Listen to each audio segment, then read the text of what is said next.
नमस्कार, म रामकुमार थापा।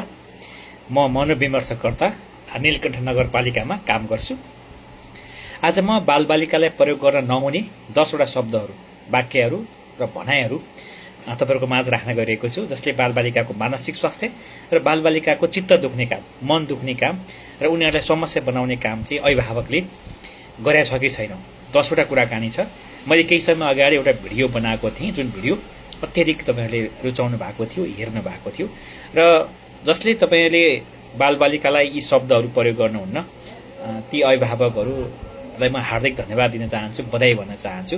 र जो अभिभावकले यी शब्दहरू प्रयोग गर्नुहुन्छ, ती अभिभावकज्यूहरूले एकतालि मनन गर्नुहोला, नभन्नुहोला। के छन् त? म ती शब्दहरू, ती वाक्यहरू चाहिँ टिपिकल रूपमा हाम्रो गाउँठाउँमा भनिरहेकै वाक्यहरू हुन्। नम्बर 1, आफ्ना सन्तानलाई कहिले पनि तेरो दिमाग छैन, तेरो दिमागमा त गोबर भरिएको छ, तेरो गिदीमा गोबर छ, तँलाई जति गरे पनि आउँदैन भन्ने शब्द प्रयोग नगर्नुहोस्। नम्बर 2, कहिलेकाहीँ तँ मेरो सन्तान होइनस् कि जस्तो लाग्छ भनेर प्रयोग नगर्नुहोस्। किनकि कहिलेकाहीँ रिस उठे बेलामा चाहिँ मेरो भाइ त यसो भइहाल्थिस् नि, तँ मेरो होइनस् कि जस्तो लाग्छ भनेर कहिले पनि नभन्नुहोस्। नम्बर 3, यस्तो सन्तान हुनुभन्दा त बरु गर्भमा तुइएको भए हुन्थ्यो भन्ने शब्द प्रयोग नगर्नुहोस्। यसले बालबालिकालाई गम्भीर चाहिँ असर गर्छ। यसले मानसिक स्वास्थ्यसँग पनि यसले के गर्छ, बढाउनको लागि चाहिँ बच्चाहरूलाई चाहिँ, बालबालिकालाई चाहिँ यसले अप्ठ्यारो बनाउँछ। होइन, नभइदिए भए हुन्थ्यो, भएर 100 पिर नहुँदा एउटै पिर थियो, तर नभइदिए भए हुन्थ्यो भन्ने प्रयोग नगर्नुहोस्। अर्को कुरा, यो त ख्यालमा चाहिँ झुक्केर जन्मिहाल्यो, गर्भ बसिहाल्यो, अब पाउन परिहाल्यो, अनि फेरि फाल्न पनि गएको, डाक्टरले राख्नुपर्छ भनेर भएर यसो भयो भनेर उसले सुन्ने गरी चाहिँ हामीले के गर्नु भएन, भन्नु भएन। यसले बालबालिकालाई कस्तो हुन्छ, असर गर्छ। अर्को कुरा, हामीले मायाले भन्छौँ तर त्यो बच्चाहरूलाई, बालबालिकालाई गम्भीर चाहिँ असर गरे हुन्छ।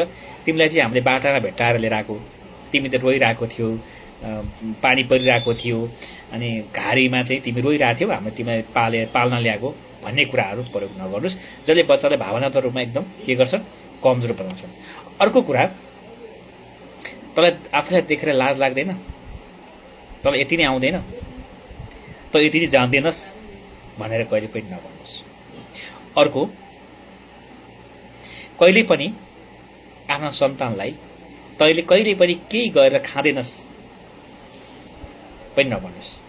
तैँले सक्दैनस्, तैँले केही गरेर खाला जस्तो लाग्दैन पनि नभन्नुहोस्। अर्को कुरा, तँलाई म अन्तिम पटकको चेतावनी दिँदैछु, तँलाई म अन्तिम पटक भन्दैछु, त्यो पनि नभन्नुहोस्। अर्को, तेरो उमेरमा मैले बच्चा पाएर मैले त यति चाहिँ भारी घाँस काट्थेँ, यति घन्टाको बाटो हिँड्थेँ, यसो गर्थेँ भन्ने हिसाबले नभन्नुहोस्। अर्को, आफ्ना बालबालिकालाई अरूसँग कहिले पनि चाहिँ के नगर्नुहोस्, तुलना नगर्नुहोस्। त किन यसो भइनस्, त फलाम जस्तो किन चाहिँ नबनेको, त फलाम जस्तो किन भइनस्, किन फर्स्ट भइनस् भन्ने हिसाबले प्रयोग नगर्नुहोस्, जसले बच्चाहरूलाई चाहिँ बालबालिकाको मन दुख्छ। मन दुखेपछि के हुन्छ भने चाहिँ मनोसामाजिक समस्या र मानसिक स्वास्थ्य समस्या बढ्न जान्छ।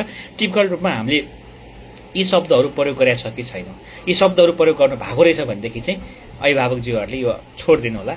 र जसले गर्नु भएको छैन, तपाईँलाई म हार्दिक आभार व्यक्त गर्न चाहन्छु। र यस्तो भनाइहरू जो बालबालिकाले सधैँ नियमित रूपमा उसले सुनिराखेको छ, उसले भोगिराखेको छ भने तपाईँको बच्चाहरूमा चाहिँ के हुन्छ, मनसँगको समस्या हुन्छन्, एक्लै बस्ने, रिसाउने, झर्किने, टोलाउने, निन्द्रामा डिस्टर्ब हुने, आत्तिने, आत्मबल एकदम कमजोर हुने, अगाडि गएर बोल्न नसक्ने, एकदम चकचकीपना, एकदम चाहिँ के हो, स्थिर हुने सम्भावना चाहिँ बढी हुन्छ।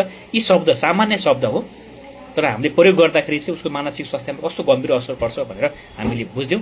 आजलाई यति नै। अर्को भिडियोमा फेरि अर्को चाहिँ कुरा लिएर आउँछु। हस् त, नमस्कार।